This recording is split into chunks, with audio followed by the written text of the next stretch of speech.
మన సంపాదన కంట్లో వచ్చే నీరు మాదిరి ఒక్క చోటు నుంచే వస్తాయి, కానీ మన ఖర్చులు ఒంట్లో పట్టే చెమట మాదిరి ఎక్కడెక్కడో పడతాయి.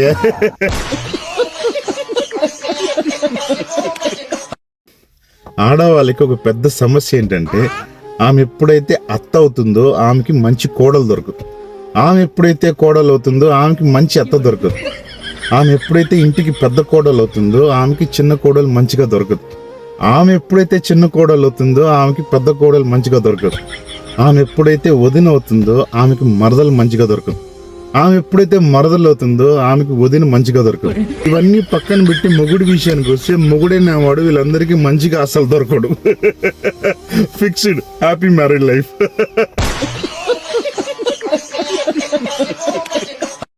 అందరూ ఆడవాళ్ళ గురించి గొప్పగా చెప్తారు కదా, నేనే చెప్తా వినండి.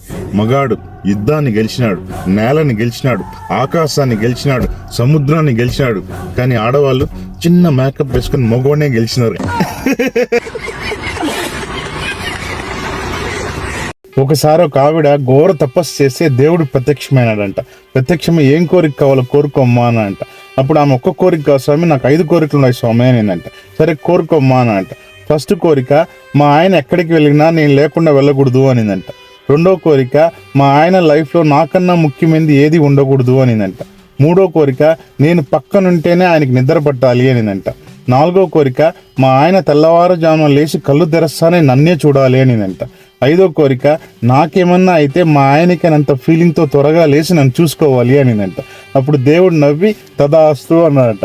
ఆయన తదాస్తు అన్న వెంటనే ఆమె స్మార్ట్ ఫోన్ లాగా మారిపోయిందంట. దీన్ని బట్టి మీకు ఏమర్థమవుతుంది, మనం ఇంట్లో వాళ్ళతో సంసారం చేసేదానికన్నా స్మార్ట్ ఫోన్తోనే ఎక్కువ చేస్తున్నామని అర్థం. కావాలంటే నా ప్రతి డైలాగ్ విని చూడండి, మీకే అర్థమవుతుంది. జై హింద్.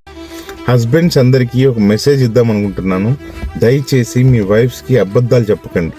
ఎందుకంటే మీ వైఫ్ నేను ఎప్పుడు అడుగుతుంది అంటే ఆల్రెడీ దాని గురించి మొత్తం తెలిసి ఉంటేనే నేను అడుగుతాను.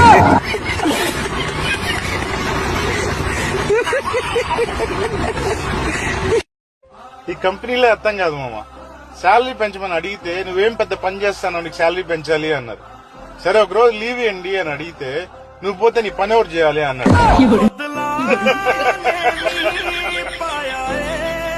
Super companies. పాతకాలంలో ఫ్రెండ్షిప్ ఎలా ఉండేది అంటే, ఒకసారి ఒక మహారాజు యుద్ధానికి పోవాల్సి వచ్చిందంట. అప్పుడు తన అందమైన పెళ్ళాన్ని ఒక గదిలో ఉంచి ఆ గదికి తాళం వేసి తన స్నేహితుడిని పిలిచి, అరే నేను యుద్ధానికి పోతున్నా, నేను 4 రోజుల లోపల తిరిగి రాలేదు అంటే తాళాలు ఓపెన్ చేసి నువ్వే రాణి చూసుకోరా అన్నాడంట. సరే మహారాజా అన్నాడు. ఇంకా రాజు గుర్రం ఎక్కి యుద్ధానికి బయలుదేరాడంట. ఒక అర్ధగంట ప్రయాణించిన తర్వాత సడన్ గా వెనకాల చూసి ఫాస్ట్ గా గుర్రం వస్తుందంట. గుర్రం బాగా చూస్తా అంటే దగ్గరికి వచ్చే లోపల తన స్నేహితుడంట.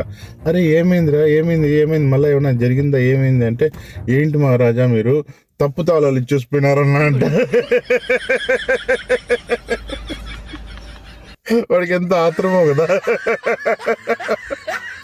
అలాంటి వాళ్ళు ఉంటారా?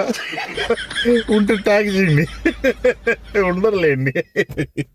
ఒక ఆవిడ వాళ్ళ హస్బెండ్ సమాధి దగ్గరికి వెళ్ళి బాగా ఏడుస్తూ, కొడుకేమో మొబైల్ కొని పెట్టమంటున్నాడు, కూతురేమో నాకు అర్జెంటుగా ల్యాప్టాప్ కావాలి అంటుంది, నన్ను చూస్తే ఏమో నా బట్టలన్నీ చినిగిపోయాయి, అసలు ఏం చేయాలో నాకు అర్థం కావట్లేదు అని ఏడుస్తుంటే అప్పుడు మెల్లగా సమాధిలో నుంచి ఒక మాట వచ్చిందంట, నేను చనిపోయాను, దుబాయ్కి గది పోయిందన్నాడంట.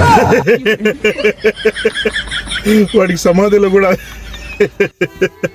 అందుకే చెప్తున్నాను, మనం ఉన్నా లేకపోయినా వాళ్ళకి ఏ కష్టాలు రాకుండా మనం చూసుకోవాలని అర్థం. ఓకేనా? అర్థమైంది అనుకుంటా కదా? అంతే.